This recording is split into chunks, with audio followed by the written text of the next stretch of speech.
Good day everyone. I am Nasiba Ayo from Group 9. Today we were going to discuss with you the last topic under Unit 2, Western Art History, which is caught in between modern and contemporary art.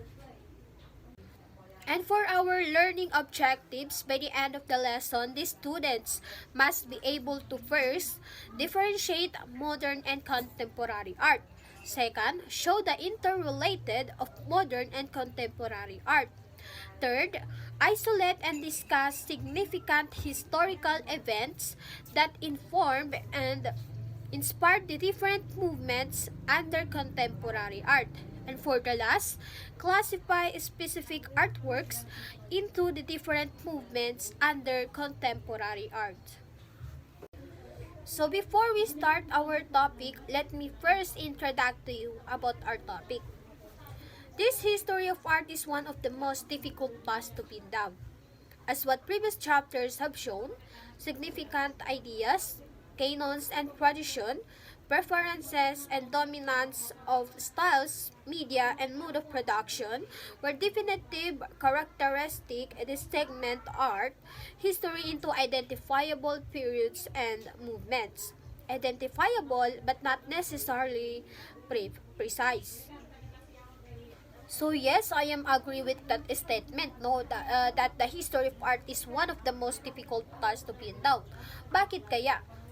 It is because the history of art is there's a lot of remember, no. Ibig sabihin, aside sa pagod or boredom na nararanasan mo during sa pagbabasa or about knowing that the history of art, syempre may mga bagay na kailangan mong tandaan about doon sa history of art, no. Gaya nung nakaraang chapter, no, they talk about or they discuss about the date, no, yung mga date sa history ng art, kailangan mo yung tandaan, no, yung significant ideas, yung canons or yung tradition, and most importantly, yung background of the story nung art na ginawa na yun. So, talagang yun, in that reason, masasabi natin na yung history ng art is napakahirap na task to pin down. So, in this lesson, no, we will try to know, to identify or ilarawan natin kung ano ba talaga ang pagkakaiba or kung ano ang meron sa contemporary art and modern art. And also, we will try to represent it to you not only within the bounds of the art world, no, but also beyond it. So now, let us define and differentiate these two terms, the contemporary art and modern art. So did you know that in some contexts, the contemporary and modern are the same or synonymous? No? Yes, try to search it. Makikita mo or mababasa mo dito kung ano ba yung pagkasing kahulugan ng dalawang words na ito. But in the world of art, the contemporary art and modern art are really different. No? So, let me discuss with you the differentiate between these two terms in the world of art. Defining contemporary art. So, what is contemporary art?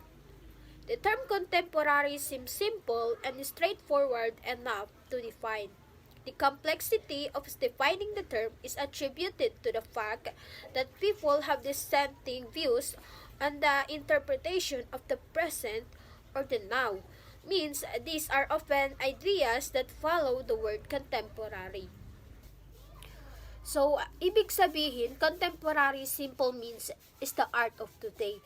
No, because the contemporary art has created late 1920s up to now.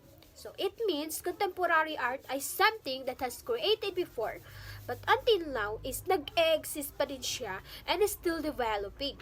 No, so nire-represent nito yung image of old people or artifacts using painting, sculpture, architecture, films, and etc.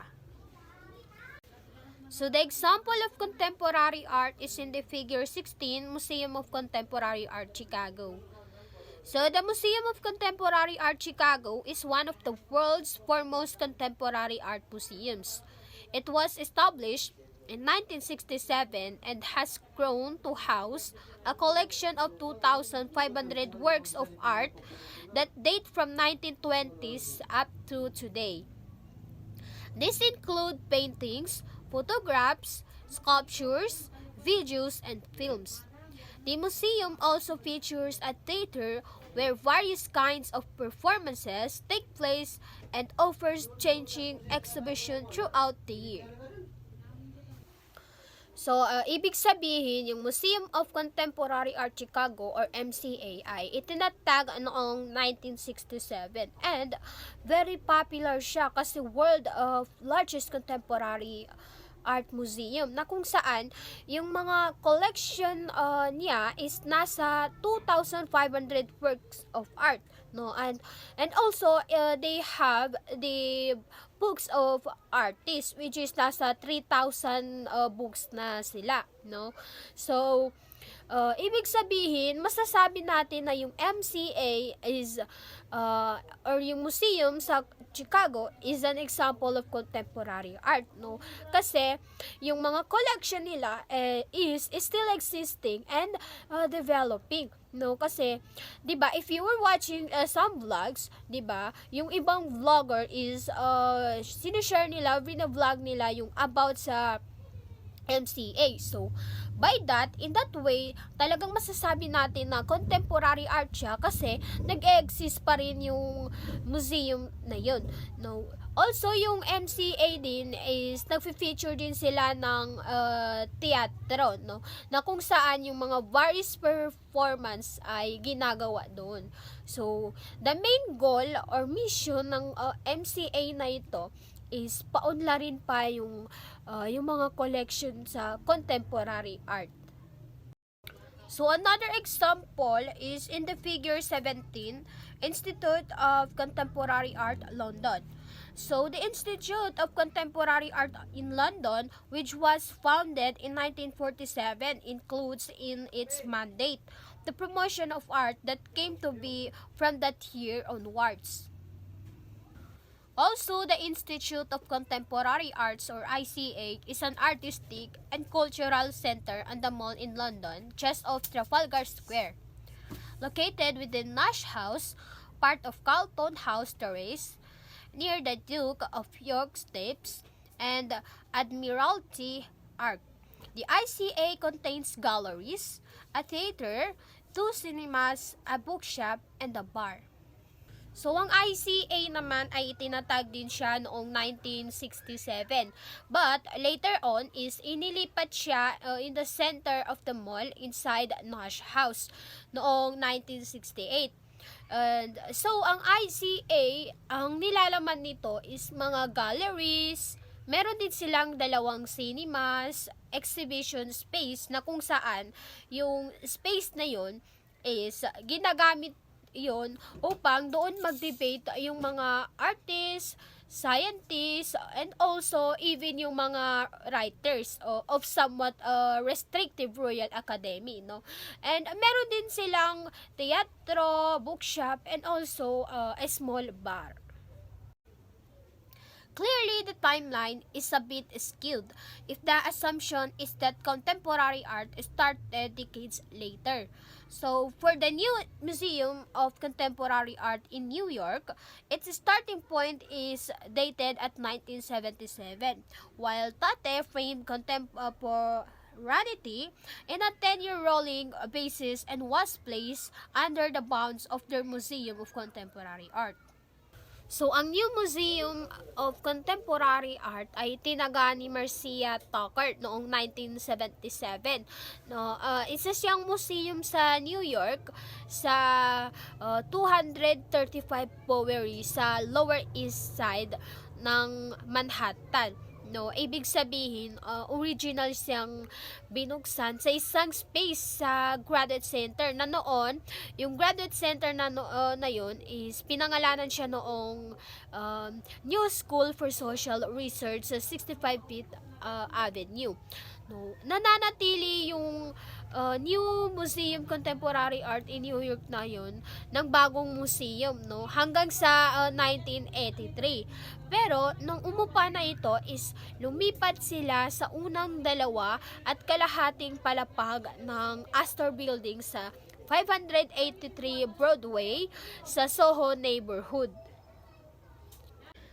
And we are done with the contemporary art. And now, we will proceed to the next topic, which is the modern art. So, what is modern art? Modern art roughly between the 1860s to late 1970s.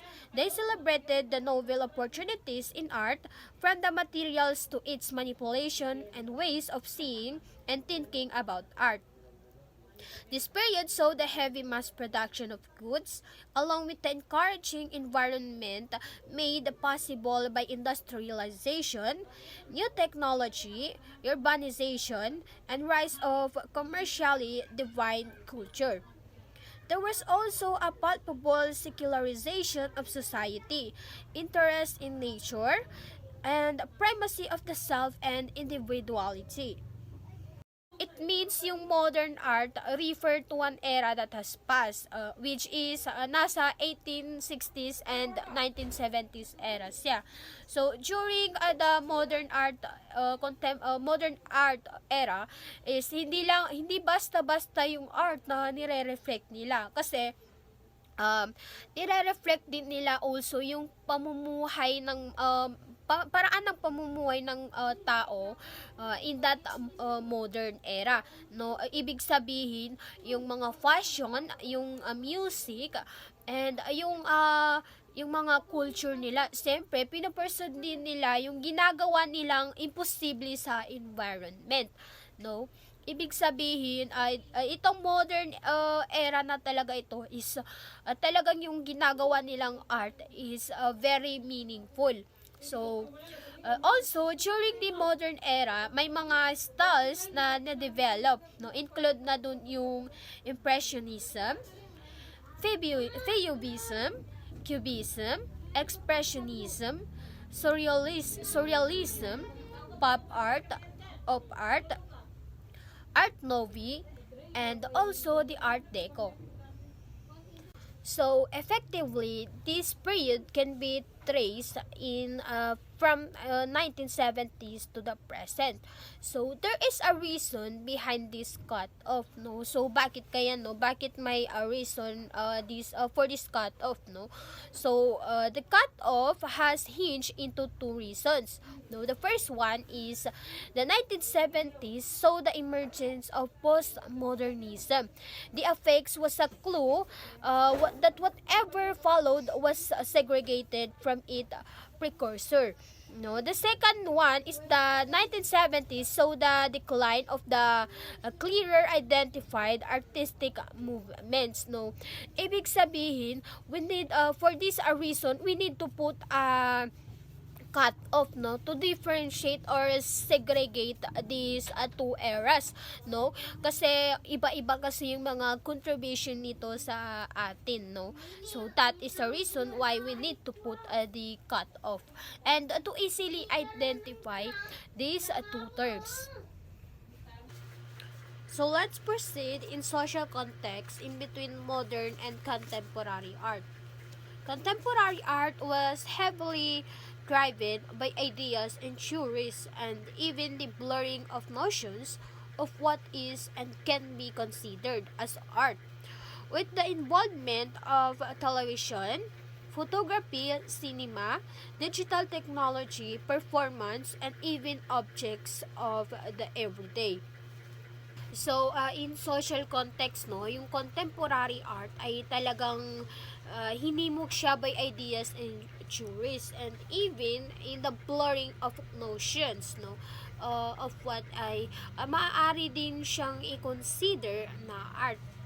So, may kinalaman dito yung television, photography, cinema, digital technology, and performance, and even objects of the everyday. There were several art movements that were caught in between the succession of modern and contemporary art. These movements laid the groundwork for the transition into contemporaneity.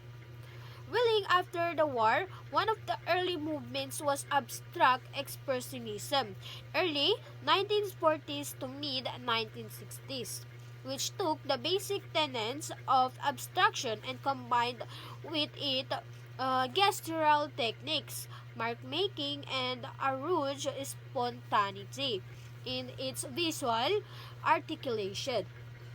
Often affiliated with the New York painters, hence being called the New York School.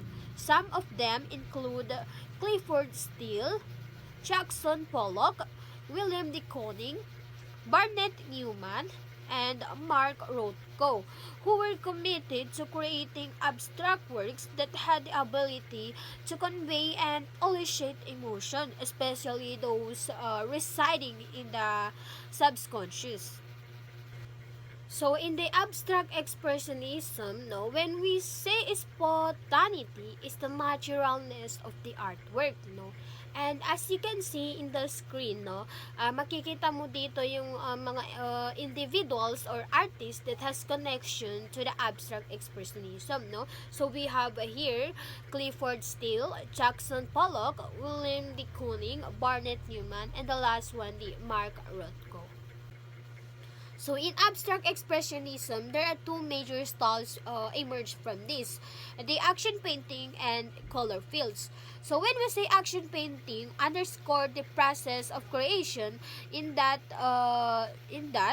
it show the physical direction and most often the spontaneity of the action that made the trips and stroke possible.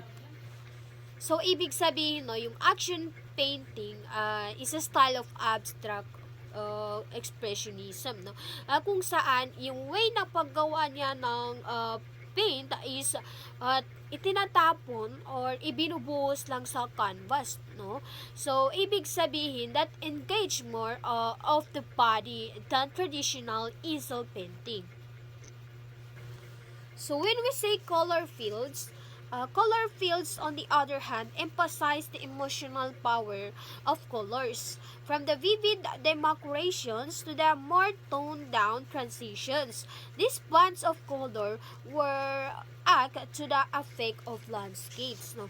So ibig sabihin, color field painting is a style of abstract painting now in which is emerged in New York during the 1940s and 1950s. So ibig sabihin, when we say color fields, no, ibig sabihin yung mga artists is the genre nila is to pursue simplified compositions and nagfo-focus lang sila doon sa impression of color. Another art movements of contemporary art is the op art or optical art. So when we say optical art, creating energy was at the center of op art or optical art, early 1960s onward. Much like what was discussed in the lesson on elements of art, that dimension can be implied even in a two-dimensional surface or plane. Op art relied on creating an illusion to inform the experience of the artwork using color, pattern, other perspective tricks that artists had on their sleeves. So, ibig sabihin, yung optical art is a style of visual art na kung saan gumagamit sila ng optical illusion, no? It means ginagawa nila into pieces, no? By the color of black and white, no? Ibig sabihin, yung art na ginagawa nila is kung ating titignan, isakala natin ay gumagalaw ito. It inspired several artists in different countries to create their own iteration of art. So, it means, babanggitin ko sa inyo yung mga artists na kung saan is na-inspire sila sa paggawa ng op art, no, or optical art. So, they are the Hungarian artist Victor Vasarely, British artists Bridget Riley and Peter Stridley, American Richard Anoskiewicz, and Israel Yakub Agam. So, ibig sabihin, they were the artists who inspired to create the optical art.